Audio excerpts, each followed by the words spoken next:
In the realm of Algonquian mythology, where the boundaries between the natural and supernatural blurred, there lived an enigmatic figure named Manabozho.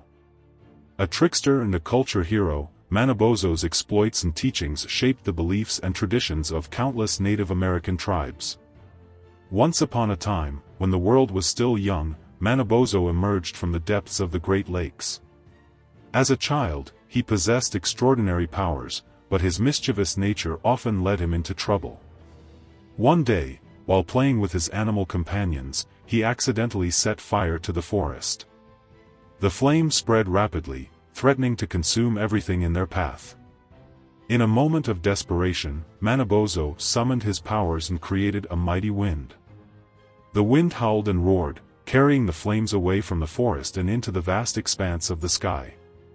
As the fire subsided, Manabozho realized the true extent of his abilities.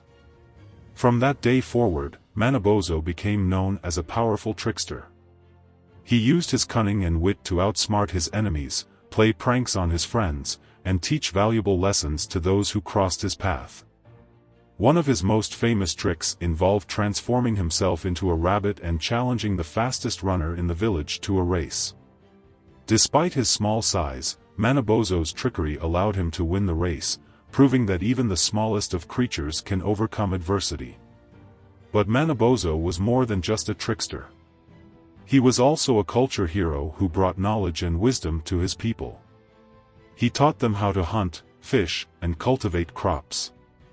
He showed them how to build canoes and navigate the treacherous waters of the Great Lakes.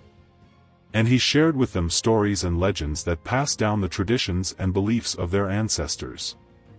One of Manabozho's most important teachings was the importance of respect for the natural world. He believed that all living creatures, from the smallest insect to the largest animal, had a place in the grand scheme of things. He taught his people to live in harmony with nature, to take only what they needed, and to give back to the earth what they had taken. As the years passed, Manabozho's reputation grew. He became a revered figure in Algonquian mythology, a symbol of both the trickster and the culture hero. His stories were told and retold around countless campfires, inspiring generations of Native Americans to embrace their heritage and to live in balance with the world around them. One day, as Manabozho sat by the shore of Lake Superior, he felt a great weariness come over him.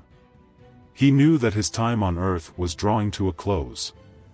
With a heavy heart, he bid farewell to his animal companions and to the people he had guided for so many years. As the sun began to set, Manabozho transformed himself into a white crane and flew into the sky.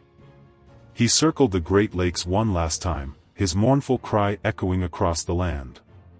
Then, with a final beat of his wings, he disappeared into the horizon, leaving behind a legacy that would endure for centuries to come. And so, the legend of Manabozho, the trickster and the culture hero, was passed down through generations of Algonquian people. His stories continued to be told, his teachings continued to be honored, and his spirit continued to live on in the hearts and minds of his descendants.